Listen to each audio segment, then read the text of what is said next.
Hello साथियों। अभी तक हम लोगों ने उपसहसंयोजक यौगिक में ये योगात्मक यौगिक, इसके दो प्रकार, एक द्विक्लवण आपने पढ़ लिया है और साथ ही साथ संकुल यौगिक भी पढ़ लिए हैं।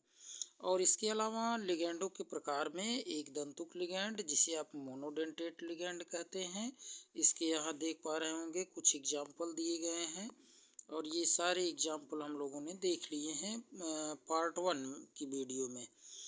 और इसके अलावा द्विदंतुक लिगैंड, फिर उसके एग्जाम्पल, और त्रिदंतुक लिगैंड उसके भी एग्जाम्पल, ये सब क्लियर हो गया है। चतुर्दंतुक लिगैंड भी, पंचदंतुक लिगैंड और खट दंतुक लिगैंड में एक एग्जाम्पल बहुत फेमस आपका ये जो है यहाँ, इसको हम लोग ऑलरेडी कवर कर चुके हैं, EDTA 4-। और इसके अलावा आप लोगों ने देखा था कि हम लोग उपसंयोजक यौगिकों से संबंधित प्रमुख पारिभाषिक शब्द भी देख लिए थे। जैसे आप देखें उभयदंती लिगैंड किसे कहते हैं, बहुत इम्पोर्टेंट है, इसको भी ऑलरेडी कवर कर चुके हैं, पढ़ चुके हैं। उभयदंतुक लिगैंड भी देख लिए हैं और साथ ही साथ ये किलेट लिगैंड जो आप देख रहे हैं, किलेट लिगैंड जो रिंग बनाता है, इसको भी कवर कर चुके हैं पार्ट 2 की वीडियो में। और उपसहसंयोजन संख्या क्या होता है, कोऑर्डिनेशन नंबर क्या होता है, इसे भी कवर कर चुके हैं। समन्वय मंडल, कोऑर्डिनेशन स्फीयर और आयनिक मंडल, इसे भी पार्ट 2 की वीडियो में हम लोग पढ़ चुके हैं। तो आज का हमारा टॉपिक जो है वो टॉपिक रहेगा समन्वय बहुफलक। ये आपका आज का टॉपिक है, समन्वय बहुफलक।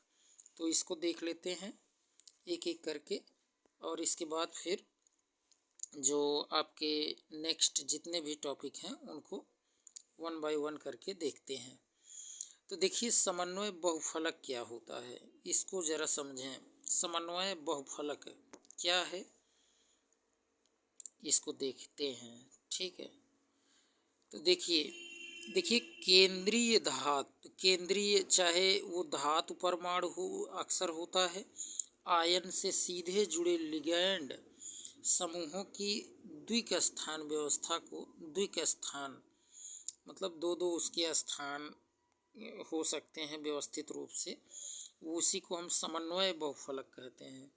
और विभिन्न समन्वय बहुफलकों की आकृतियाँ जो हैं नीचे दी गई हैं, एक एक करके आप ज़रा देखें, इनको समझें क्या हो सकता है समन्वय बहुफलक। यहाँ आपको एक स्ट्रक्चर देखने को मिल रहा होगा, देखें अष्टफलकीय बहुफलक।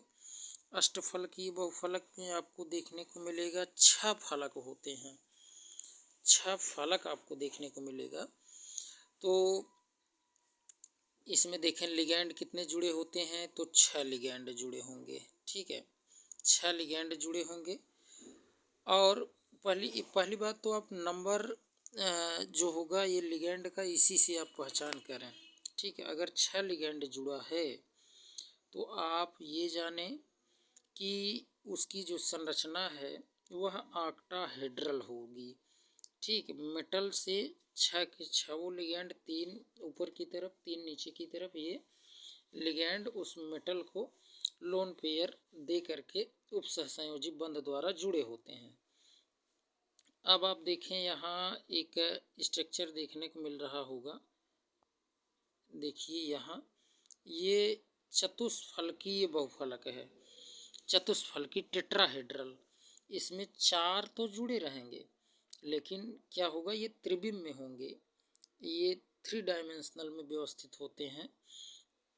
तो इस तरीके की अगर संरचना देखने को मिले, 4 जुड़ते हैं तो वर्गाकार भी होता है, लेकिन ये वर्ग के आकार की तब उस तरीके से संरचना देखने को मिलती है। 4 इस तरीके से अगर जुड़े हैं तभी वर्गाकार समतलीय बहुफलक होगा, वो एक ही प्लेन में होंगे, वर्गाकार समतलीय, समतल में, प्लेन में, है ना, समान तल में। तो इस तरीके से तब वो वर्गाकार समतलीय होगा। और अगर ध्यान दें 5 अगर जुड़े हैं त्रिकोणीय, 3 तो आपको देखने को मिलेगा, 3 आपको देखने को मिल जाएंगे, जैसे ऊपर नीचे प्लेन में हुआ, और 3 आपको देखने को मिलेंगे, आपको डिफरेंट टाइप्स के देखने को मिलते हैं। तो इस तरीके का अगर स्ट्रक्चर आपको देखने को मिल जाए तो आप बताएंगे कि ये त्रिकोणीय द्विपिरामिडी बहुफलक है। त्रिकोणीय मतलब देखें, त्रिकोणी में आपको यहाँ एक मिल रहा होगा, दूसरा यहाँ, तीसरा यहाँ, और ये ऊपर और नीचे जो जुड़े हैं ये पिरामिड बना रहे हैं, द्विपिरामिडी, त्रिकोणीय द्विपिरामिडी संरचना बना रहे हैं। ठीक। और इसके अलावा यहाँ आपको एक स्ट्रक्चर देखने को मिल रहा होगा, वर्गाकार पिरामिड बहुफलक। इसमें भी 5 होते हैं, लेकिन ये वर्गाकार पिरामिड होता है, और साथ में एक तो पिरामिड ही बनाएगा ही, और वर्ग के आकार के 4 एक ही समतल में होंगे, समान तल में होंगे जिसे आप कहते हैं। तो बस इससे थोड़ा सा आपको परिचित हो जाना है। एक देखिए, होमोलिप्टिक और हेट्रोलिप्टिक संकुल क्या होता है, वेरी इंपॉर्टेंट। अब इसमें तो सिंपल सी बात है कि आप ये समझें कि होमोलिप्टिक क्या है। होमोलिप्टिक में आपको देखने को मिलेगा जब किसी भी कोऑर्डिनेशन स्फीयर में, है ना, समान प्रकार के लिगैंड ही अगर होते हैं तो होमोलिप्टिक होगा। जैसे कोबाल्ट को यहाँ 6 के 6 अमोनिया जो है वही लोन पेयर दे रहे हैं, तो समान प्रकार के 6 के 6 वो हैं, इसलिए होमोलिप्टिक। एथिलीन डाइमीन देखें, यहाँ 2 अणु है, ये भी समान प्रकार का है, तो होमोलिप्टिक। इसमें साइनाइड 6 के 6 हैं, समान प्रकार के हैं, वो लोन पेयर देंगे आयरन को, तो होमोलिप्टिक। हेट्रोलिप्टिक क्या होता है, जब भिन्न भिन्न प्रकार के लिगैंड हो। जैसे यहाँ के एग्जाम्पल में देखिए, यहाँ एथिलीन डाइमीन भी है और क्लोरीन भी है, इसलिए ये हेट्रो यानी भिन्न, विषम जिसे आप कहते हैं, तो हेट्रोलिप्टिक संकुल ये कहा जाएगा। और इसमें भी देखिए, प्लेटिनम को अमोनिया और क्लोरीन 2 दे रहे हैं, लिगैंड 2 प्रकार के हैं, तो हेट्रोलिप्टिक। इसी तरीके से यहाँ कोबाल्ट को देखें, अमोनिया, क्लोरीन और ये नाइट्राइट NO2 है, NO3 होता तो नाइट्रेट, तो नाइट्राइट ये दे रहे हैं। इसी तरीके से ये जब एक से अधिक प्रकार के अगर लिगैंड केंद्रीय धातु को लिगैंड वो लोन पेयर देते हैं तो उसको हम हेट्रोलिप्टिक संकुल कह देते हैं। ठीक है, ब्रैकेट के अंदर ही ये सब लिखे जाते हैं, तो जानते रहिए कि होमोलिप्टिक और हेट्रोलिप्टिक क्या है। केंद्रीय धातु परमाणु की ऑक्सीकरण संख्या कैसे निकालते हैं, देखो सिंपल सी बात है। ऑक्सीकरण संख्या निकालने के लिए चलिए आपको नियम थोड़ा सा बता देते हैं, इसमें क्या है, वैसे आप डायरेक्ट समझ सकते हैं। केंद्रीय धातु परमाणु की ऑक्सीकरण संख्या, ये आप ज़रा देखें किस तरीके से हम कैलकुलेट करते हैं। तो देखें, केंद्रीय धातु परमाणु से अन्य सभी परमाणु हो चाहे अणु हो एवं आयनों को पृथक कर लेने के पश्चात शेष जो अलग करने के बाद शेष जो आवेश की संख्या धातु परमाणु की ऑक्सीकरण संख्या प्रदर्शित करती है। जब उसको हम हटा लेते हैं तो धातु पर कितना आवेश है वही है ऑक्सीकरण संख्या। अब किसी संकुल यौगिक में केंद्रीय धातु परमाणु की ऑक्सीकरण अवस्था निर्धारित करने के लिए निम्नलिखित नियमों को ध्यान में रखना आवश्यक है। क्या क्या आवश्यक है, देखें। पहली बात तो किसी भी उदासीन संकुल में अवयवी केंद्रीय धातु परमाणु और उससे जुड़े लिगैंड के आवेशों का योग 0 होता है। पहली बात, पूरा जितना सभी के आप अगर जोड़ेंगे तो 0 आएगा। जैसे अभी आपको दिखा रहे हैं नीचे एग्जाम्पल में, संकुल आयन के समन्वय मंडल यानी कोऑर्डिनेशन स्फीयर पर उपस्थित आवेश उसके अवयवी केंद्रीय धातु परमाणु और उससे जुड़े लिगैंडों के आवेश का योग होता है। अब आप यहाँ से एग्जाम्पल में समझ सकते हैं। जैसे सब अगर दिया प्लेटिनम दिया है और ये अमोनिया के 3 अणु और क्लोरीन के 3 जो आयन यहाँ कहेंगे क्लोरीन के, तो ठीक है। अब इसमें प्लेटिनम की ऑक्सीकरण अवस्था निम्न प्रकार से हम निकाल सकते हैं। पहली बात तो प्लेटिनम जिसका निकालना है उसका आप यक्स मान लो, ठीक है। और ये न्यूट्रल लिगेंड है, जो न्यूट्रल होगा उस पर कोई चार्ज नहीं होगा। क्लोरीन है, देख रहे हो क्लोरीन पर एक माइनस होता है, तो क्लोरीन की ऑक्सीकरण अवस्था -1 मानेंगे। बस रख लो। प्लेटिनम का यक्स माने हैं आप, तो यक्स प्लस कर लो, प्लस NH3 3 अणु है तो 3 गुणे 0, फिर प्लस 3 क्लोरीन है तो 3 गुणे -1 कर लो, और बराबर इसके ऊपर क्या कोई चार्ज है? नहीं है, तो बराबर 0 कर लो।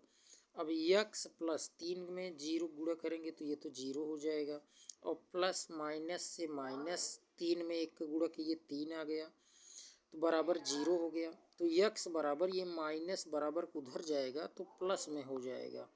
इस तरीके से आप कह सकते हैं कि प्लेटिनम का ऑक्सीकरण अवस्था जो है इस प्लेटिनम का वो कितना आया? +3 आया। ठीक, ऐसे ही आप दूसरे का भी किसी का भी निकाल सकते हैं। जैसे K4FeCN का होल 6 में Fe की ऑक्सीकरण यानी आयरन की ऑक्सीकरण अवस्था अगर निकालना है तो पहले तो Fe का मान लो क्या है? यक्स, जिसका निकालना है उसका यक्स मान लो। पोटेशियम है, जितने भी आप नियम पढ़े होंगे ऑक्सीकरण अवस्था का, पोटेशियम हुआ यानी S ब्लॉक में आपका हाइड्रोजन को छोड़ दें तो लिथियम हुआ, सोडियम हुआ, ठीक है, पोटेशियम हुआ, रुबिडियम हुआ, सीजियम हुआ, फ्रांसियम हुआ, ये इन सब का +1 ऑक्सीकरण अवस्था याद रखे रहें, सभी कहीं भी मिल जाए +1। ठीक, +1 ऑक्सीकरण अवस्था। और इसके ठीक बगल में जो होता है beryllium, magnesium, calcium, strontium, barium, radium, उन सब का +2 होता है। तो अब आप देखें पोटेशियम का ऑक्सीकरण अवस्था +1, साइनाइड CN पर -1 चार्ज होता है तो -1 आप मान लेंगे।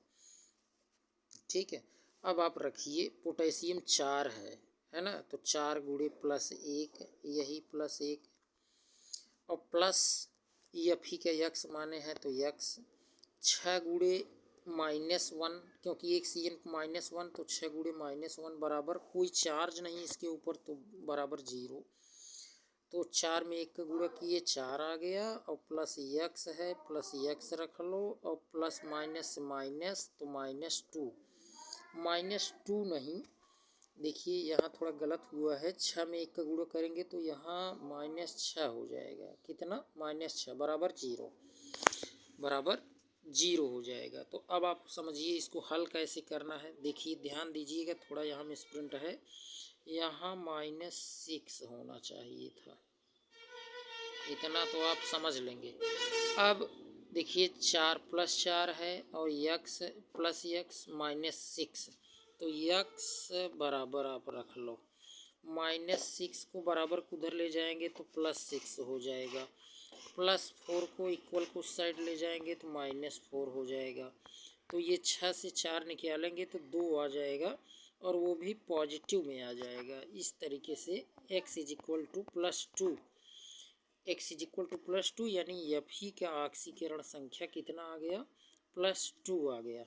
ठीक, तो इस तरीके से आप ऑक्सीकरण संख्या को निर्धारित कर सकते हैं।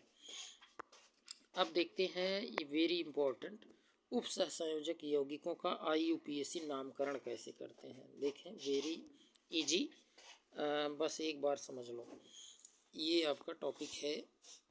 देखें उप सहसंयोजक यौगिकों का IUPAC नामकरण। ठीक, 1 बाय 1 करके देखते हैं। पहला पॉइंट देखिए, आयनिक संकुल में धनायन का नाम पहले लिखते हैं। पहली बात तो यही याद रख लें कि धनायनिक पार्ट जो होगा उसका पहले नाम लिखेंगे, और उसके बाद ऋणायन का नाम लिखते हैं। धनायन एवं ऋणायन की संख्या का उल्लेख नहीं करते, मतलब धनायन हो या ऋणायन हो उसकी संख्या का उल्लेख नहीं करेंगे।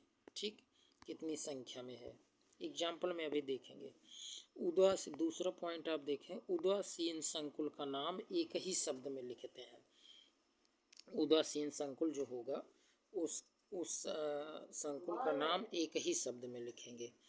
तीसरा पॉइंट ये है कि समन्वयी मंडल का नामकरण जो बड़े ब्रैकेट के अंदर रहता है ना, जैसे ऐसे ब्रैकेट आप बनाते हैं ना, इसके अंदर जो लिखते हैं ये इसके अंदर का जो पार्ट होगा वो समन्वयी मंडल कहा जाता है। उसका नामकरण कैसे करेंगे? देखिए उसमें लिगैंड का नाम, जो लिगैंड होगा उसका नाम पहले लिखते हैं, उसके बाद केंद्रीय धातु परमाणु आयन का नाम लिखते हैं और अंत में छोटे कोष्ठक में धातु परमाणु जो केंद्र में रहेगा उसकी ऑक्सीकरण अवस्था लिखेंगे, वो भी रोमन में लिखेंगे। रोमन में लिखते हैं, इसको याद रखना है, रोमन में। तो ये नियम है।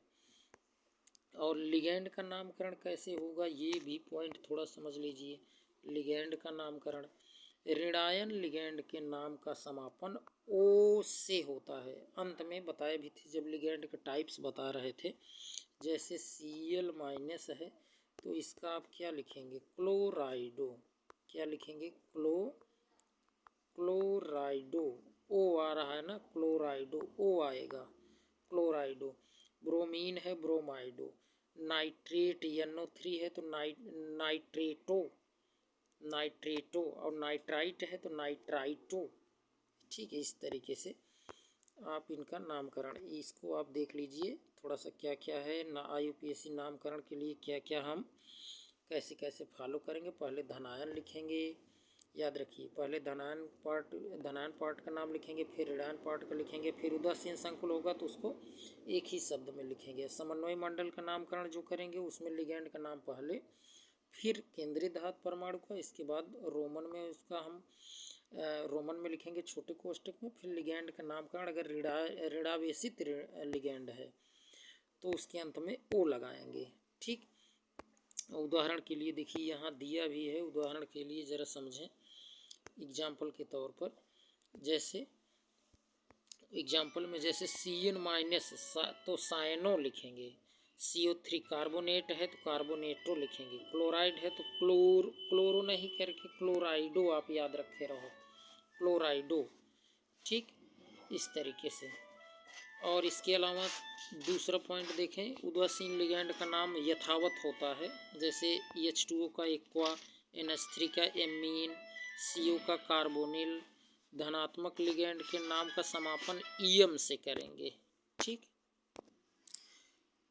तो देखिए इसमें हम बात कर रहे थे धनात्मक लिगैंड के नाम का समापन ईयम से होता है। जैसे आप NO+ को नाइट्रोसोनियम कहते हैं, नाइट्रोसोनियम, नाइट्रोसोनियम एक ही में मिला कहेंगे। ऐसे देखें हाइड्राजीन तो NH2 कहते हैं, इसी में H+ जुड़ गया तो हाइड्राजीनियम कहते हैं, IUM, हाइड्राजीनियम। ऐसे सभी लिगैंडों के नाम अंग्रेजी वर्णमाला के क्रमानुसार लिखते हैं, मतलब अल्फ़ाबेटिकल, जो पहले आएगा अल्फ़ाबेट में उसको पहले लिखेंगे।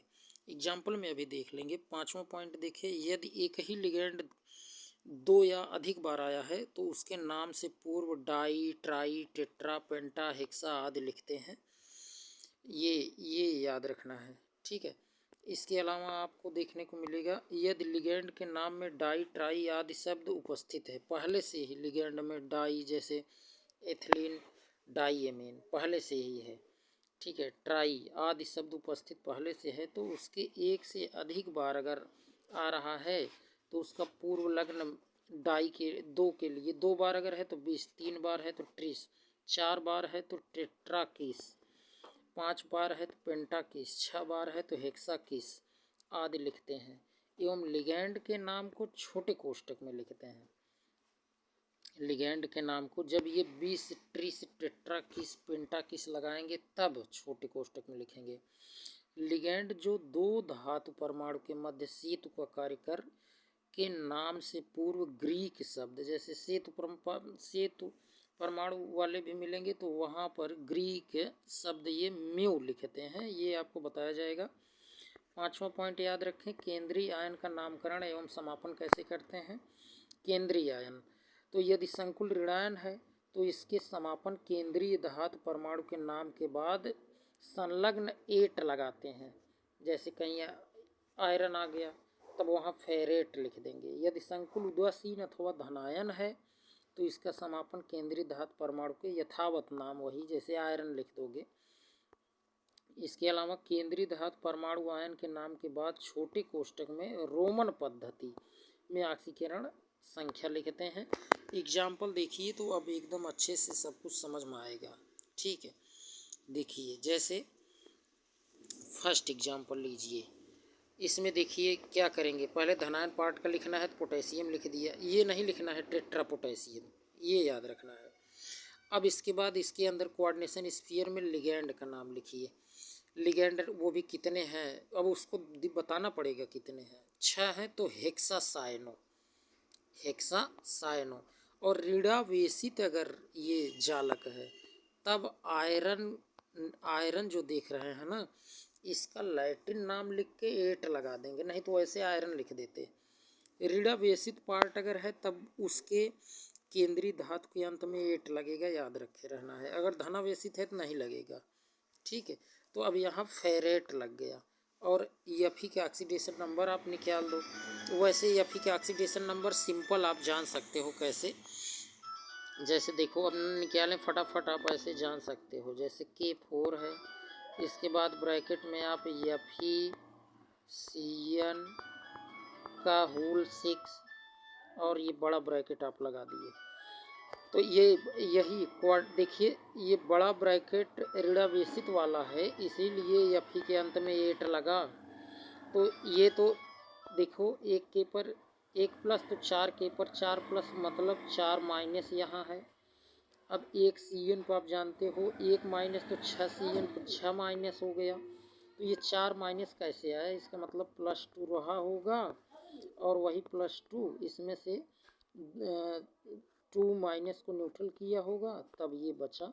तो ऐसे भी गेस करके +2 ला सकते हो, या तो x मान के निकाल दो। आप न समझ में आ रहा हो तो x मान के निकाल सकते हो, जिसका निकालना है। Fe का लिखना है, सेंट्रल वाले का ही हमेशा यहाँ लिखना होता है। अब ऐसे दूसरा पॉइंट देखें, धनावेशित पार्ट सोडियम है, सोडियम लिख दो। इसके बाद अब कोऑर्डिनेशन स्फीयर में बड़े ब्रैकेट के अंदर जो लिगैंड है उसका पहले नाम लिख लो। अब कितने हैं, 2 हैं तो डाई लगा दिया। CN है तो सायनो लिखो, चाहे साइनाइडो लिखो, एक ही बात है। तो सायनो यहाँ लिखा गया है। अब देखिए ऋणावेशित पार्ट है, तो अब इसका हम लोग क्या करेंगे कि वो लैटिन नाम सिल्वर का अर्जेंटम होता है, लेकिन उसी के अंत में 8 लगा दें, अर्जेंटेट, अर्जेंटेट लगा दिए। और आप यहाँ पर देखेंगे ना, Ag का ऑक्सीकरण संख्या +1 है।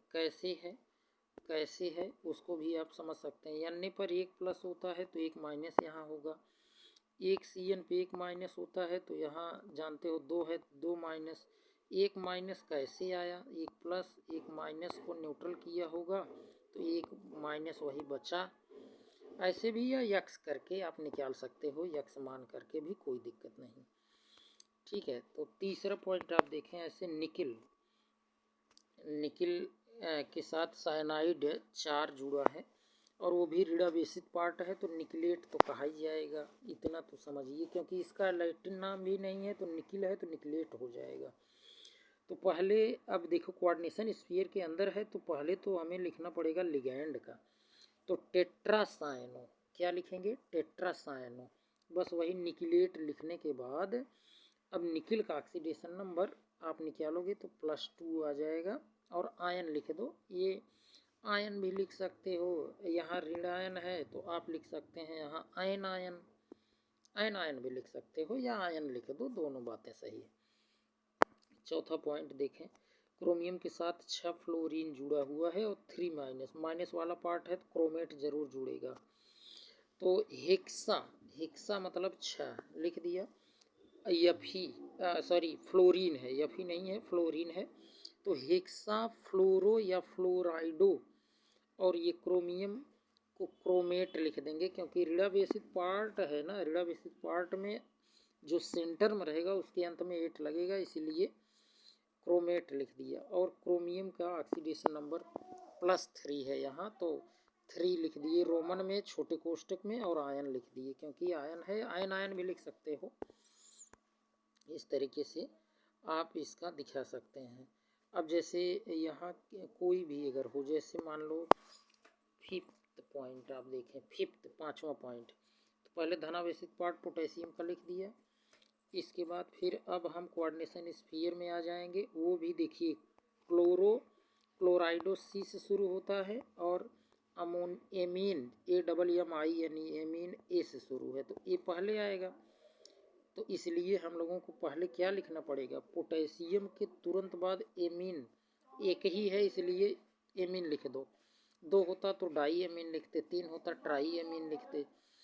अब क्लोरीन देखिए कितने हैं, यहाँ 3 है, तो ट्राई लिखना पड़ेगा, ट्राई क्लोरो या ट्राई क्लोराइडो।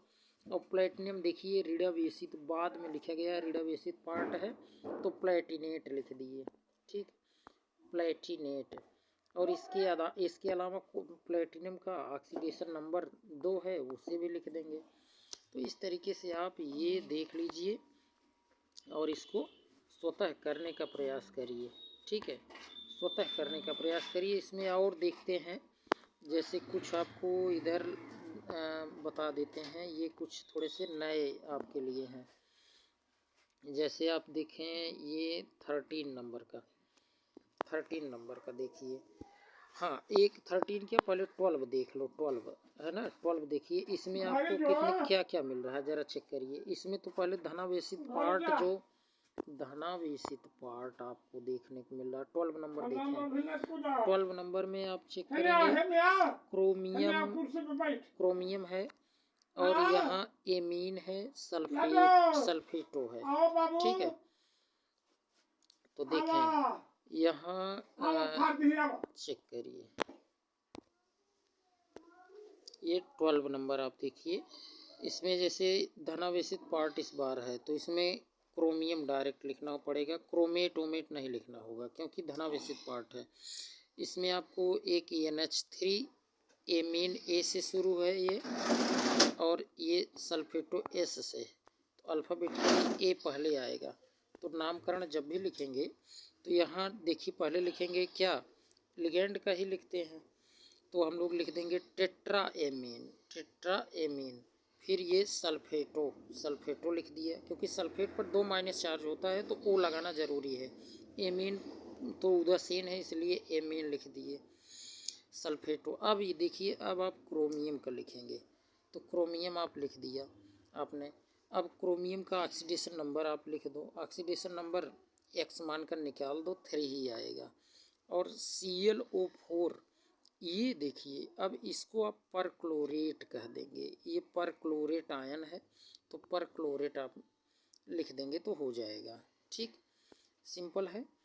अब ऐसे ही ये तीसरा क्या, ये 13 नंबर वाला देखिए, तो इसमें तो ये पूरा का पूरा ही ये न्यूट्रल है, तो इसमें आपको क्या लिखना है, देखिए ये CO जो है ये कार्बोनिल C से शुरू है, ठीक है। और ये देखिए जो आपका है फेनिल P से शुरू है, तो C पहले आएगा, तो पहले हम लोग लिखेंगे क्या, पेंटा कार्बोनिल, क्या लिख देंगे, पेंटा कार्बोनिल। और इसके बाद लिख देंगे ये कितने हैं, फेनिल देखिए 3 है, तो ट्राईफेनिल फास्फीन, ध्यान दें PH3 से H3 हटा है तो फास्फीन से ही ये बना है, तो ट्राईफेनिल फास्फीन। और इसके बाद ये क्रोमियम लिख देंगे और इसका क्रोमियम का ऑक्सीडेशन नंबर आप निकालेंगे तो +2 आएगा, ठीक, इस तरीके से लिख सकते हैं। ऐसे ही 14 नंबर आप देख लीजिए, FeCN का होल 6 और ये ब्रैकेट क्लोज करने के बाद थ्राइस, इसी को प्रोसियन ब्लू भी कहते हैं, इसको याद रखे रहें, इम्पोर्टेंट है, ठीक है, प्रोसियन ब्लू भी इसे कहते हैं। तो अब यहाँ पर आपको 4 बार यफिक लिखने की ज़रूरत नहीं है, बस आप फेरिक लिख दो, क्योंकि ये 3 जो देख रहे हो ये 3 इसी के है, तो फेरिक आपने लिख दिया। धनावेशित पार्ट का पहले नाम आपने कर लिया है फेरिक। अब क्या करना है, अब लिगेंड का नाम है हेक्सासायनो। अब ऋणावेशित पार्ट है ये याद रखना है, तो फेरेट लिख करके ऑक्सीडेशन नंबर Fe का निकालेंगे, इसका सेंटर वाले का, तो इसका +2 आएगा तो वो लिख देंगे, ठीक। नेक्स्ट पॉइंट 15 नंबर का देखिए, सोडियम धनावेशित पार्ट है, लिख देंगे। इसके बाद इनमें कई हैं, देखें इसमें ब्रोमीन है, क्लोरीन है, देखिए ये नाइट्रो है, एमीन है, एमीन ए से शुरू, नाइट्रो एन से शुरू, क्लोरीन सी से शुरू, ब्रोमीन बी से शुरू। और अब सबका देखिए यहाँ पर क्या करेंगे, अल्फ़ाबेटिकली लिख देंगे, अल्फ़ाबेटिकली। सोडियम लिखने के बाद अब देखिए एमीन लिखेंगे, एमीन। अब बी आएगा तो ब्रोमो लिख दिया, सी आएगा क्लोरो लिख दिया, है ना। क्लोराइडो ऐसे लिखा करें, ज़्यादा बेटर, क्लोराइडो, है ना, क्लोराइडो लिखें। इसके बाद एन आएगा, एन, एन के लिए फिर नाइट्रो लिखें।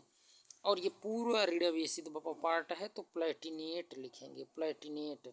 और प्लेटिनम का ऑक्सीडेशन नंबर लिखेंगे तो +2 आ जाएगा। ठीक, तो इस तरीके से आप इसको लिख सकते हैं, कोई दिक्कत नहीं होगी। नेक्स्ट पॉइंट देखें 16 नंबर का। तो इसमें तो आपको H2O भी देखने, पहले धनावेशित पार्ट ये पूरा संकुल ही है। तो एमीन तो पहले आ रहा है तो टेट्रा एमीन, फिर एक अच्छा एक्वा भी ए से शुरू है, एमीन भी ए से शुरू है। तो अब यहाँ लिख कर चेक कर लो, AQUA एक्वा, और एमीन में AMMINE। ठीक है, तो ए पहला पहला मिल रहा है, इसे काट दो। फिर क्यू आ रहा है, एम आ रहा है, तो एम पहले आएगा, इसलिए टेट्रा एमीन। पहला लेटर मिल रहा है तो उसे काट दूसरा अल्फ़ाबेटिकल चेक करो, ऐसे होता है। फिर इसके बाद देखें टेट्रा एमीन के बाद फिर डाई एक्वा, 2 वाटर के मॉलिक्यूल हैं तो डाई एक्वा। और कापर लिख दो, धनावेशित पार्ट है, नहीं तो क्यूपरेट लिखना पड़ता, कापर हो जाएगा। और कापर का ऑक्सीडेशन नंबर +2 है तो रोमन में लिख करके, और बाहर जो ये है ना, इसका सल्फेटो नहीं लिखना है, सल्फेट। ठीक, तो यहाँ देखिएगा 17 नंबर आप देख लीजिए। जैसे यहाँ कापर के साथ ग्लाइसिन जुड़ा है, GLY, ग्लाइसिन वही आप जानते हैं द्विदंतुक लिगैंड होता है ना। तो वही NH2CH2COO- वही ग्लाइसिन है, आप देखे थे ऊपर, उसको देख सकते हैं, पार्ट 1 में है द्विदंतुक लिगैंड में। तो आप क्या लिखेंगे, यहाँ 2 बार है तो डाईग्लाइसिनेटो, है ना, रेडावेसिक पार्ट है इसलिए ओ लग गया, डाईग्लाइसिनेटो। और यहाँ ये उदासीन है इसलिए केवल कापर लिखकर ऑक्सीडेशन नंबर लिख दो बस। ठीक, और रेडावेसिक पार्ट होता तो फिर क्यूपरेट लग जाता, ये भी याद रखना है। अब देखो ये इम्पोर्टेंट जो आप म्यू लगा रहे थे, एक ग्रीक शब्द, ये ग्रीक एक आप सिंबल लगा रहे थे, तो यही है, ये ब्रिज लिगेंड है ना, ब्रिज बना रहे हैं, एक जोड़ रहे हैं 2 धातुओं को। तो इसके लिए कैसे लिखेंगे, देखें आपको ये चेक करना है कि यहाँ पर सबसे पहले लिगैंड का नाम लिखते हैं, तो लिगैंड यहाँ H2O है और NH3 है। या अब शुरुआत में देखिए क्या लिखा गया है, AQUA एक्वा, और यहाँ क्या लिखा गया है, AMMINE एमीन।